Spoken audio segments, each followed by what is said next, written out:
Hello सलाम नमस्ते आदाब दोस्तों, मैं हूं हैदर अली और आप देख रहे हैं न्यूज चैनल हमारी आवाज। दोस्तों, यूं तो राजनीति और मक्कारी एक ही सिक्के के दो पहलू हैं। आप किसी भी पॉलिटिशियन से साफ गोई या ईमानदारी की उम्मीद नहीं कर सकते। पॉलिटिशियंस की मक्कारी पर गहरा तंज करता हुआ एक पुराना कार्टून पिछले दिनों काफी वायरल हुआ था, जिसमें एक नेता किसी कॉल गर्ल से कहता है कि मैं एक पॉलिटिशियन हूं और ईमानदार भी। जवाब में कॉल गर्ल कहती है, मैं एक कॉल गर्ल हूं और कुंवारी भी।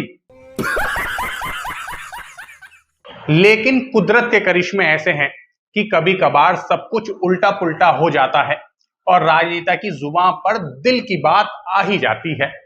ऐसा ही एक इत्तेफाक पिछले दिनों संसद भवन में हुआ, जबकि सबका साथ सबका विकास सबका विश्वास वाली पार्टी के सांसद रमेश बिधूड़ी ने बसपा सांसद दानिश अली के लिए ओए कटुए मुल्ले आतंकवादी बाहर निकल तुझे देखता हूं जैसी टपोरी जुबान का इस्तेमाल किया।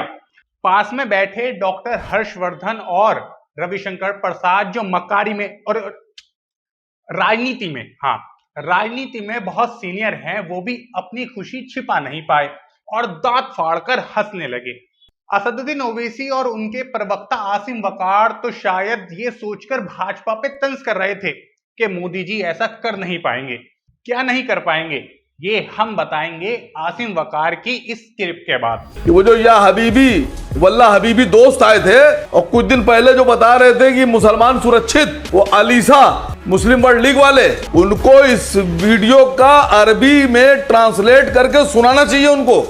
आसिम वकार को लगता था कि अपने मोदी जी शायद वल्ला हबीबियों यानी अरब देशों की शर्म करेंगे और रमेश बिधूड़ी को पार्टी से निकाल फेंकेंगे।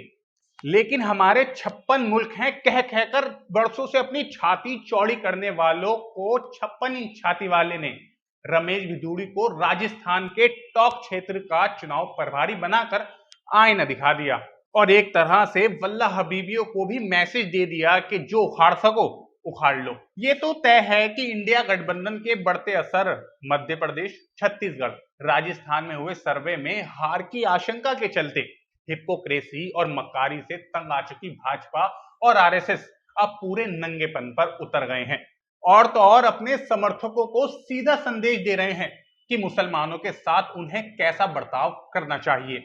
हालांकि देश में बड़े पैमाने पर रमेश बिधूड़ी की सड़क छाप भाषा का विरोध हो रहा है और विरोध करने वाले लगभग सभी राजनेता, पत्रकार, बुद्धिजीवी, समाजसेवी हिंदू ही हैं। इन सभी को लगता है कि भाजपा ने रमेश बिधूड़ी को सजा देने के बजाय उसे पार्टी में एक बड़ी जिम्मेदारी देकर अच्छा नहीं किया। लेकिन हमारा मानना है कि भाजपा आरएसएस की यही सीधी रणनीति देश के भविष्य के लिए बहुत अच्छी है, खास तौर पर भारतीय मुसलमानों के लिए, क्योंकि पिछले कुछ समय से भाजपा ने मुसलमानों को टैकल करने के लिए सर सहलाओ भेजा खाओ की कांग्रेसी पॉलिसी को अपना लिया था। लेकिन अब वो दोबारा अपनी पैटेंट पॉलिसी सर फोड़ो भेजा खाओ पर लौट आई है। अगर भाजपा अपनी मक्कारी का चोला उतार ना फेंकती तो बहुत मुमकिन था कि पसमानदा मुसलमानों के बीच पैठ बनाने की उसकी कोशिश कामयाब हो जाती और ऐसे में अपने अधिकारों के लिए जागरूक हो रहे दलित और बैकवर्ड का वोट काटने की भरपाई मुसलमानों से कर लेती। लेकिन अब ऐसा करना लगभग नामुमकिन होगा। ये वो वक्त है जबकि राहुल गांधी का ओबीसी कार्ड आने वाले समय में भाजपा के लिए खतरनाक साबित होता दिख रहा है। ऐसे में वो अपने कट्टर हिंदुत्ववादी समर्थकों को नाराज करने का खतरा मोल नहीं ले सकती, क्योंकि कट्टर भाजपाइयों की सबसे बड़ी संख्या ओबीसी समाज से ही है। दूसरी तरफ अंतरराष्ट्रीय स्तर पर देखें तो रूस और चाइना के खिलाफ भारत और पाकिस्तान को एक साथ इस्तेमाल करने की अमेरिकी रणनीति को भी जोर का झटका धीरे से लगेगा, क्योंकि अब अपनी खुल्लम खुल्ला मुस्लिम दुश्मनी के लिए जाने जाने वाली भाजपा सरकार का साथ देने के लिए इमरान खान की पार्टी शहबाज शरीफ सरकार को घेरेंगी, तो दूसरी तरफ अमेरिका, यूरोप में मानवाधिकार संगठन भी अपना दबाव बनाएंगे। देखना यह है कि भाजपा, आरएसएस और मोदी दबाव में आते हैं या नहीं। अगर नहीं तो ये तय है कि भाजपा की आक्रामकता बढ़ेगी और अगर 2024 में मोदी की सत्ता वापसी हुई तो देश की संसद में राष्ट्रपिता महात्मा गांधी का भी वही हश्र होगा जो दानिश अली का हुआ है, क्योंकि पार्लियामेंट के बाहर तो ये सब हो ही रहा है।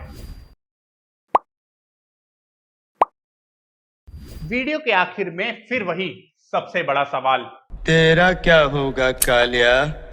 यानी मुसलमानों के पास कोई और रास्ता है या भाजपा की सर फोड़ो भेजा खाओ की पॉलिसी से बचने के लिए कांग्रेस की सर सहलाओ भेजा खाओ पॉलिसी के आगे सरेंडर करना ही उनकी इकलौती मजबूरी है?